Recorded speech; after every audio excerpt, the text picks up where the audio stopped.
সৈকত আজহারুল ইসলামকে কি আদালতে আনা হয়েছে কিনা আর শুনানির কি তথ্য রয়েছে আসলে সর্বশেষ জানাবেন আমাদের।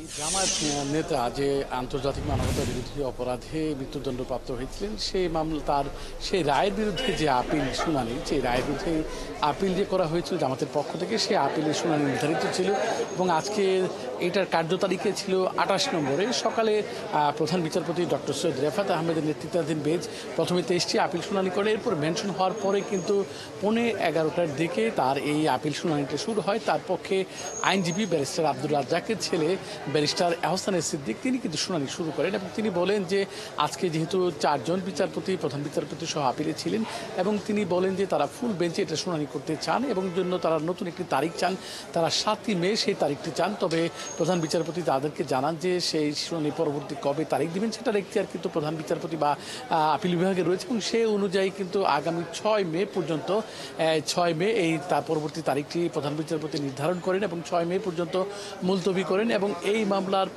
পুরোপুরি বিষয়ে তার পক্ষে যে আইনজীবী ছিলেন এহসান সিদ্দিক, শিশির মনির, তারা দাঁড়িয়েছিল এবং তাদের কাছ থেকে আমরা শুনতে পারবো আজকে প্রধান বিচারপতি সহ আপিল বিভাগের বেঞ্চ তারা এই বিষয়ে কী বলেছেন বা পরবর্তী তাদের যে কর্মপরিকল্পনা কীভাবে তারা এই মৃত্যুদণ্ড রায়ের বিরুদ্ধে তারা তাদের যে আপিল শুনানিতে কী উত্থাপন করবেন সেই বিষয়টি কিন্তু আমরা পরবর্তী 6 মে পর্যন্ত অপেক্ষা করতে হবে। আজকে কিন্তু আপিল বিভাগে জামাতের আইনজীবীর পাশাপাশি কিন্তু জামাতের বেশ কয়েকজন নেতা উপস্থিত ছিলেন।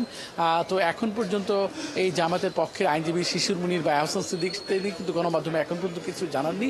তো আমরা কিন্তু তিনি যে বিষয়টি জানাবেন সেটা কিন্তু আমরা পরবর্তী সংবাদে জানিয়ে দিতে পারবো।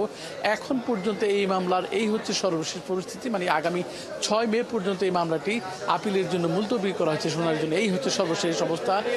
কিছুক্ষণের মধ্যেই কিন্তু আসামি পক্ষে বা জামায়াতের পক্ষের যে আইনজীবী তারা কিন্তু এই বিষয়ে শুনানি করবেন, এই হচ্ছে অবস্থা। সৈকত, ধন্যবাদ আমাদের সাথে যুক্ত থাকার জন্য। আপনি থাকুন সেখানে, নিশ্চয়ই আমরা পরবর্তীতে আবার আপনার সাথে যুক্ত হয়ে সর্বশেষ তথ্য দর্শকদের জানানোর চেষ্টা করব।